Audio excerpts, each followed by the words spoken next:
ओम वासुदेवाय नमः। आप सभी का मेरे यूट्यूब चैनल पर स्वागत है। आज मैं आप सभी को बताऊंगी कि रामनवमी में हम किस प्रकार से पूजा करें।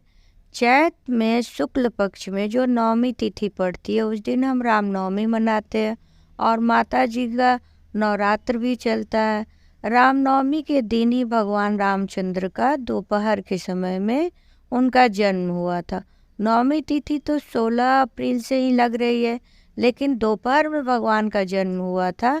इसलिए हम इस साल 2024 में रामनवमी 17 अप्रैल को मनाएंगे।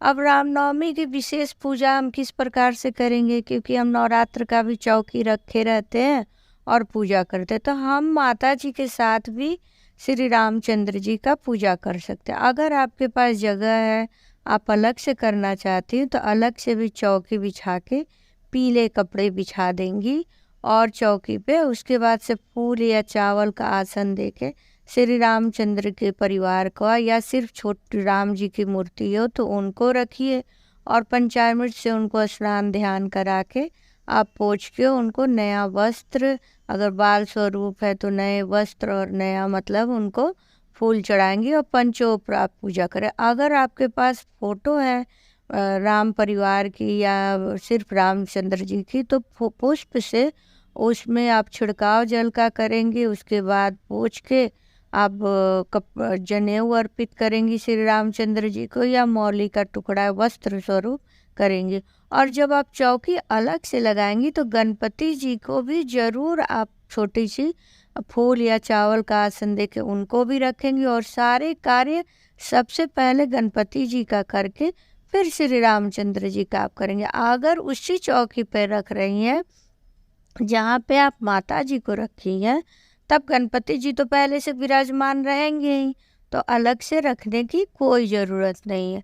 और रामनवमी के दिन राम जी की जो पूजा होती है वो दोपहर के समय होती है, तो आप दोपहर के समय भगवान जी का जो है पंचोपचार पूजा कीजिए और पीले रंग का भोग उनको लगाइए, पीले रंग की मिठाई।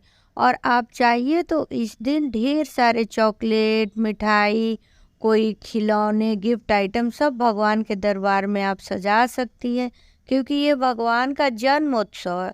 और इन सभी चीज़ों को चढ़ाने के बाद, पूजा करने के बाद आप छोटे बच्चों में इनको वितरण कर सकती हैं। जैसे हम अपने घर में बच्चों का बर्थडे मनाते तो कैसे सब बांटते हैं, उसी प्रकार आप बच्चों को तरह तरह के खिलौने, आजकल जो बच्चों को पसंद है, या चॉकलेट या मिठाई, लेकिन मीठा चीज़ उनको बच्चों को दीजिए आज कि बच्चे खुश हो जाए। रामनवमी के दिन तो ये हो गया कि बच्चे कैसे खुश हो, लेकिन रामनवमी में हमें नए वस्त्र भगवान को अर्पित करनी चाहिए, पूजा करनी चाहिए। और आज के दिन अगर आपका विशेष कोई मनोकामना है तो राम रक्षा स्तोत्र का पाठ कीजिए। और आप इस दिन चाहिए तो रामचरितमानस के बाल कांड का भी पाठ कीजिए, क्योंकि भगवान का जो है बाल स्वरूप का वर्णन है रामचरितमानस के बाल कांड में, तो आप ये भी कर सकती हैं। और श्री राम जी का राम धुन आप बजा सकती हैं या जय श्री राम का माला आप जप सकती हैं। बहुत से तरीके हैं जिससे हम भगवान को अपना भक्ति भाव प्रकट कर सकें। और आज के दिन रामनवमी के दिन सूर्य भगवान की जरूर पूजा हमें सुबह करनी चाहिए।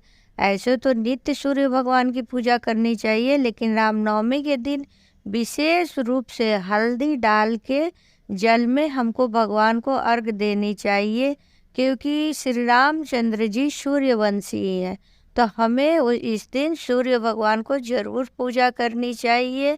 और इसके बाद जब हम पंचोपचार सब चौकी पर पूजा कर लेते हैं तो फिर हम बच्चों को वो सब चीज़ें बांट सकते हैं और आरती भी भगवान की करते हैं। और रामनवमी के दिन शाम को हमको दीप दान जरूर करनी चाहिए।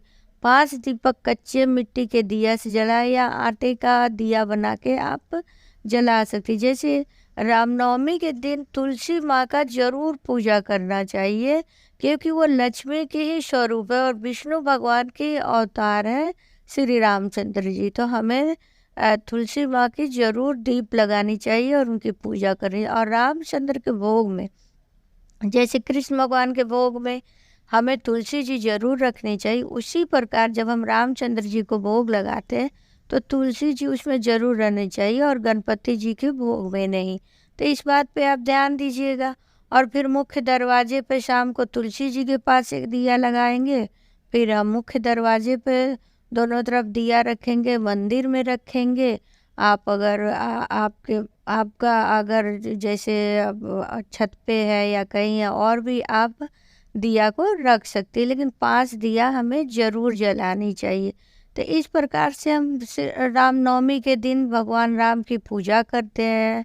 और बच्चे की तरह उनका हम जैसे अगर आपको सोहर गाने आती है तो आप नवमी के दिन ज़रूर सोहर गाइए। आपके घर में अगर कोई दादी नानी होंगी तो उनको आता है, आप ज़रूर उनसे बोलिए कि सोहर गाएं। अगर आपके यहाँ कोई बुजुर्ग नहीं है, सोहर नहीं गा सकते, आजकल के लोगों को नहीं आती है या टाइम नहीं है, तो आप मोबाइल में भी आज के दिन या एलेक्सा आपके पास है, आप श्री रामचंद्र जी का जन्म उत्सव है तो सोहर ज़रूर गवाइए। ये बड़ा ही शुभ होता है। आप मोबाइल में लगा के रख दीजिए और गाना बजते रहेगा सोहर का। तो इस प्रकार से हम श्री रामचंद्र जी का जन्म उत्सव मनाते हैं। हमें आज के दिन अपने अगर कोई हमारे जानने वाले हैं तो उनके यहाँ भी मिठाई और फल हमें ज़रूर उपहार स्वरूप देना चाहिए। मतलब पूरे बातों का सारांश यही है कि हमें जैसे हम अपने बच्चे का जन्म उत्सव मनाते हैं, अपने लोगों को बुलाते हैं या उनको कुछ खाने पीने का गिफ्ट देते हैं, कुछ उसी प्रकार श्री रामचंद्र जी का जन्म उत्सव हमें मनाना चाहिए। और 2024 का जन्म उत्सव तो और भी विशेष इसलिए बन जाता है क्योंकि हमारे श्री रामचंद्र जी 500 साल मतलब लगभग इतने दिन के इंतजार के बाद भव्य राम मंदिर में विराजमान हुए हैं, वो भी बाल स्वरूप में। क्योंकि अभी तक टेंट में भगवान थे तो हम लोगों को कहीं ना कहीं बुरा लगता ही था, लेकिन इस साल बहुत ही खुशी की बात है कि हमारे श्री रामचंद्र जी अपने मंदिर में स्थापित हुए हैं। तो हमें इस बात की भी खुशी है। आज के दिन हम चाहे तो राम जी का जो पताका होता है वो भी अपने, अगर आप फ्लैट में हैं तो खिड़की में लगा लीजिए या राम ध्वज आप अपने छत पे लगाइए। और श्री रामचंद्र जी का आप इस दिन गुणगान कीजिए। और साथ साथ माता जी का भी पूजा रहता है, इस दिन ही लोग हवन करते हैं, माता जी की भी पूजा करेंगे, फिर कन्या खिलाएंगे। तो इस प्रकार से ऐसे भी कन्या रूपी आते हैं बच्चे तो हम उनकी स्वागत करते हैं, कन्या खिलाते हैं। उसी प्रकार और भी बच्चों को बुला के हम श्री रामचंद्र जी का जन्म उत्सव मनाते हैं। तो आप लोग को ये जानकारी कैसी लगी आप ज़रूर बताइए कमेंट में। ओम वासुदेवाय नमः।